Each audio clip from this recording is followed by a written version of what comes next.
የገዳማውያንን ታሪክ ገዳማውያኑ በሊቃውንት አሳይተው እንዲጻፍና እንዲጠበቅ ቢያደርጉ ከአካባቢውና በዙሪያው ካሉ ሰዎች ጥናት ተካሂዶ ሁኔታውን በመከታተል ማስጠበቅ ቢቻል፣ በታሪክ ተፋልሶ ልዩነት ያላቸው ገዳማት ካሉ ተለይተው እርምት እንዲሰጣቸው ቢደረግ፣ ገዳማት ሁሉ የራሳቸውን ታሪክ ጠንቅቀው ሰንደው እንዲያስቀምጡ ቢደረግ፣ ለእያንዳንዱ የገዳማትን የታሪክ ተፋልሶ ቅዱስ ሲኖዶስ አጥንቶ ትክክለኛውን ታሪክ የሚያስቀምጥ አካል እንዲገልጽ ቢያደርግ፣ የታሪክና የቃል ኪዳንን አካል በቅዱስ ሲኖዶስ እውቅና ያለው ኮሚቴ ቢቋቋም፣ በገዳሙ በምንኩስና ሕይወት ዘረኝነት ቢጠፋ፣ ታሪክ የሚያውቁ ሰዎች ታሪክ እንዲናገሩ ባይደረግ። ለምሳሌ አንዳንድ ገዳማት ላይ ስለ ገዳሙ ብዙ ጥልቅ እውቀት የሌላቸውን ሰዎች የተለያዩ እንግዶች ከተለያዩ ቦታ ሲመጣ አስጎብኙ ብለን እድልም እናመቻቻለን። በዛን ጊዜ የታሪክ ተፋልሶ ይፈጠራል ማለት ነው። ሌላው በየቦታው በየአድባራቱ በየገዳማቱ ታሪክ በጠበቀ እያንዳንዱ ቦታ ያለው ታሪክ በስታስቲክ መጠበቅ ቢኖርበት በማዕከላዊ ደረጃ ሆኖ ማለት ነው። ሀገር አቀፍ መታወቂያ ለእያንዳንዱ ገዳማትና ገዳማውያን ቢኖር መልካም ነው የሚል ሀሳብ አለን። የአንድነት ገዳማት ወቅታዊ ችግሮችና መፍትሄዎቻቸው፣ ሁለተኛ የጠፉና የተዳከሙ የገዳማት አብነት ትምህርት ቤቶች እንዴት ወደ ቀደመ አገልግሎታቸውና ክብራቸው እንመልሳቸው የሚል ሲሆን፣ አንደኛ የመጀመሪያው ርዕስ የገዳማት የአንድነት ገዳማት ወቅታዊ ችግሮች ሀ ስርዓተ ገዳም መፋለስ ወይንም መዳከም፣ ለ ርስት ጉልት ማጣት፣ ሐመርሃ በወቅታዊ የጸጥታ ችግር የሕግ ከለላ ማጣት፣ መ የይዞታ ካርታ ወይንም የቦታ ማረጋገጫ ካርታ ያለመኖር፣ ሰ በገዳማት ዙሪያ የሚኖሩ ምዕመናን በገዳማት አስተዳደር ጣልቃ መግባትና ተጽዕኖ መፍጠር ሲሆኑ፣ ለነኚህ መፍትሄ ይሆናል ተብለው የሚገመቱት ሀሳቦች ለመጀመሪያው ሀ ብለን በጠቀስነው ላይ ስርዓተ ገዳም መፋለስ ወይም መዳከም ምክንያት የሆነባቸውን ነገሮች በማጥናት የተፋለሱትን ስርዓቶች ከመነኮሳቱና ከመነኮሳያቱ የክፍሉ ሊቀ ጳጳሳት አንድ ላይ በመሆን በመመካከር ወደ ቀደመ ክብሩ መመለስ ስርዓቱን ማለት ነው። ለርስት ጉልት ማጣትን በተመለከተ ከዚህ ቀደም ርስት ኖሯቸው ነገር ግን በቀድሞ ነገስታት መሬታቸውን በመቀማታቸው ሰርተው የሚያከራዩትን ቤት በመወረሳቸው አሁንም ድረስ በአካባቢያቸው ምዕመናን እየተወረሰባቸው ያለውን በሕጋዊ ማረጋገጫ እንዲመለስላቸው ማድረግ።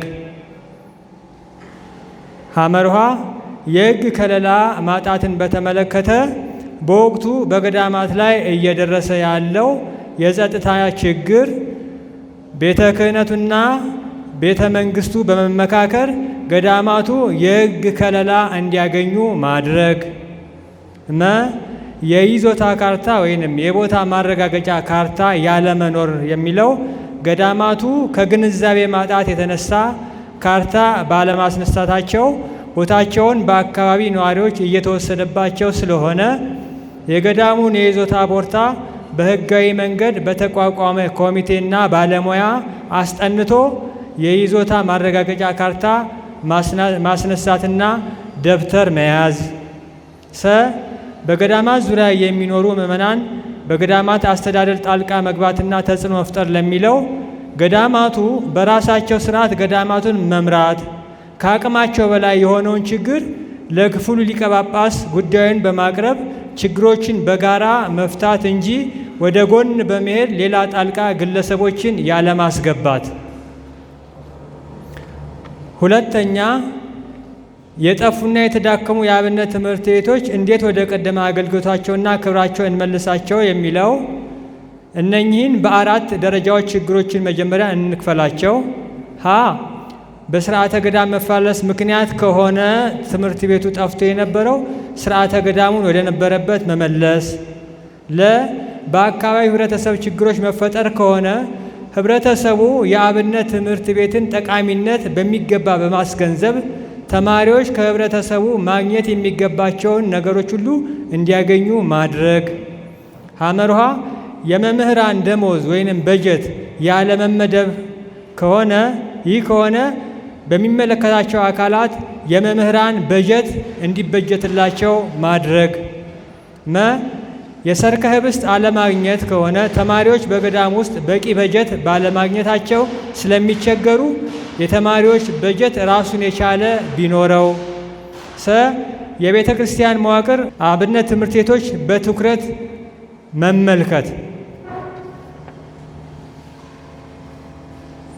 ማጠቃለያ ከላይ የተጠቀሱት እንዳሉ ሆነው የኢትዮጵያ ኦርቶዶክስ ተዋሕዶ ቤተ ክርስቲያን ገዳማት ቅርሶቻችንን፣ ታሪኮቻችንን ለትውልድ ተጠብቀውና ተላልፈው እንዲቀጥሉ ለማድረግ ከቅዱስ ሲኖዶስና የገዳሙ የሀገረ ስብከቱ የበላይ ጠባቂ እንዲሁም ከመነኮሳቱ ጋር በመነጋገርና ትኩረት በመስጠት በየገዳማቱ ያሉት ችግሮች ይፈታሉ ብለን እናምናለን። እግዚአብሔር ሀገራችን ኢትዮጵያን ይጠብቅ። አንድነት ገዳማት በየደረጃቸው ከሚገኙ የቤተ ክርስቲያናቱ አስተዳደራዊ መዋቅሮች ጋር ያላቸው ግንኙነቶች ምን ይመስላሉ? እንዴትስ እናጠናክር? የሚሉ ናቸው። በውይይቱ የተገኘ ውጤት ገዳማት እስካሁን ከሊቃነ ጳጳሳት ጋር እየሰሩ ነው የሚገኘው። ገዳማት ከየሀገረ ስብከታቸው ሊቃነ ጳጳሳት ጋር እየተናበቡ እንዲሰሩ የሚል ነው። ሁለተኛ በየስራ እቅዳቸውን ለሀገረ ስብከታቸውና ለሊቃነ ጳጳሳታቸው ቢያቀርቡ። ሶስተኛ ከሊቃነ ጳጳሳት ጋራ የስራ እቅድንም ሆነ ፕላንን እያሳዩ አቅጣጫ እየተቀበሉ እንዲሰሩ ማድረግ ነው። ሌላው በሀገረ ስብከቱ ገዳማት ክፍል ውስጥ የሚመደቡት ገዳማዊ ሕይወት ያላቸው ቢሆኑ ይመረጣል። አንዳንድ ገዳማት ደግሞ በወረዳ ቤተ ክህነት ጋር እንድንሰራ ተመድበናል የሚሉ አሉና ይሄ በሊቃነ ጳጳሳት በኩል መሻሻያ ቢደረግበት የሚል ነው። ሁለተኛው ርዕስ የደረሰን የአንድነት ገዳማት መዳከም ትልቅ መንስኤ የሆነው የቁሪትን እንዴት እንከላከላለን ነው። ይሄንንም ለገዳማት ሁሉ አንድ ወጥ የሆነ የመተዳደሪያ ደንብ ከላይ ከሲኖዶስ ቢወጣ፣ ሁለተኛ ፍትሃዊ የሆነ ገዳማዊ መንፈሳዊ አስተዳደር በገዳም ውስጥ ቢፈጠር፣ ሶስተኛ በገዳም ውስጥ ወጥ የሆነ አመጋገብ ስርዓት፣ አራተኛ አንድ አይነት የሆነ አለባበስ ስርዓት። ከዚህ ውጪ ባሉ ከገዳም ውጪ በቁሪት እንዳይኖር ከዚህ በኋላ ከቤተ ክህነት ከላይ ከሲኖዶስ ሕግ ቢወጣ፣ አንዳንድ ገዳማት መነኮሳት ወደ ቁሪት እንዳይወጡ የራሳቸው የሆነ የውስጥ የሆነ ውስጠ ደንብ ቢኖር የሚል ነው። አመሰግናለሁ። አንደኛ ስርዓተ አበውን ወደ አንድ ለማምጣት ምን ማድረግ አለብን የሚል ነው። ሁለተኛው ደግሞ ምንኩስና ለዕቅበተ እምነት ያለው አበርክቶ ምን ይሁን የሚሉ ሁለት ርዕሶች ናቸው የተወያየንባቸው ሀሳቦች። አንደኛ ወጥ የሆነ ስርዓተ አበው እንዴት ይዘጋጅ ለሚለው ለሁሉም ገዳማት በገዳማት ህብረትና በሊቃውንት ተጠንቶ ሁሉንም ገዳማት ማዕከል ባደረገ መልኩ ስርዓተ ገዳማት ወጥቶ በቅዱስ ሲኖዶስ ጸድቆ እንዲተገበር ቢደረግ ብለናል። ሁለተኛ የገዳማት ህብረቱን በማጠናከር ለሁሉም የገዳማት አባላት የስርዓተ ገዳም መኖር ለግልም ለህብረትም ትልቅ ጥቅም ስላለው ይህንን በቂ የሆነ ትምህርት እንዲሰጥ ቢደረግ። ሶስተኛ የምንኩስናውን ምንጭ ሳይለቁ የመጀመሪያዎቹን የአባ እንጦንስንና የአባ ጳኩሚስን የና አባ መቃርስን የስርዓተ ምንኩስና ህግ በመከተል አሁን ያሉ ገዳማውያን ይህንኑ አጽንተው እንዲጠብቁና እንዲቀጥሉ ማድረግ ቢቻል። አራተኛ የሚወጣውን ህግ ተከታትሎ አፈጻጸሙን በሪፖርት መልክ ለገዳማት ህብረቱ እያቀረበ ጠንካራ ጎኑን እና ደካማ ጎኑን እየፈተሹ እየገመገሙ የተሻለውን ሀሳብ በማጠናከር ይህንኑ ሀሳብ ለቅዱስ ሲኖዶስ አቅርቦ ማጸደቅ ቢቻል። 5 የወንድና የሴት የአንድነት ገዳም እንዲሁም የወንዶች ገዳም የአባቶች እንዲሁም ደግሞ የሴቶች ገዳም በሚል እንደየገዳሙ ስርዓት የሚተዳደሩበት የገዳም ስርዓት አላቸው። በዚህም አንዱ ወደ አንዱ እንዳይገባ የሚደረግበት ስርዓት ያለው አለ፣ አንዱ ወደ አንዱ የሚገባበት ስርዓትም አለ። ይህንን ወደ አንድ አይነት ስርዓት ለማምጣት አንድ አይነት ኮርስ ቢሰጥና በገዳሙ ህብረት ተጠንቶ ለቅዱስ ሲኖዶስ ቀርቦ ቢጸድቅ ስርዓተ አበውን ወደ አንድ ማምጣት ይቻላል የሚል ሀሳብ ቀርቧል። 6 የደጋና የቆላ የገዳማት አኗኗር ዘይቤ ተጠንቶ እንዴት መኖር እንዳለባቸው የተጠና የአኗኗር ስርዓት ቢሰራላቸው ወደ አንድነት ማምጣት ይቻላል የሚል ሀሳብ ቀርቧል።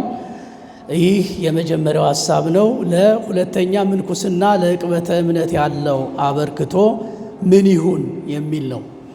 በዚህም ስንወያይ አሁን ያለው ግሎባላይዜሽን ያሳደረውን ጫና ተከትሎ በዘመናችን ገዳማውያኑ የግላዊነት የፖለቲካና የቴክኖሎጂ ተጠቂዎች እየሆኑ ይገኛሉ። ይህም ለዕቅበተ እምነቱ ትልቅ መሰናክል ሆኖ አግኝተነዋል። ስለዚህ ለገዳማውያኑ የምንኩስና ሕይወት ዓላማውን በየገዳማቱ ጠንካራ መምህራንን በመመደብ ተከታታይ ትምህርተ ሃይማኖትና ዕቅበተ እምነት ቢሰጣቸው ለመጪው ዘመን ትልቅ የሆነ የዕቅበተ እምነት ምልክቶች ሊሆኑ ይችላሉ የሚል ሀሳብ ቀርቧል።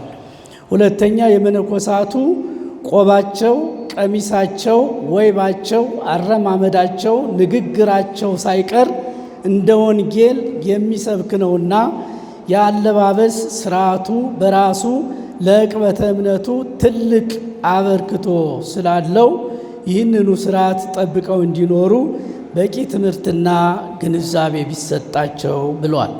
3ኛ ዋኖቻቸውን እንዲያስቡ የቀድሞ አባቶች ያለፉበትን ተጋድሎ በየዕለቱ ማስታወስና ገድሎቻቸውን በማንበብ ራስን መፈተሽ ቢቻልና የምንኩስናውን ዓላማ ተረድቶ የገዳማውያኑን ስርዓት መጠበቅና ማስጠበቅ ቢቻል ለዕቅበተ እምነቱ ትልቅ አስተዋጽኦ ሊኖረው ይችላል ብለናል።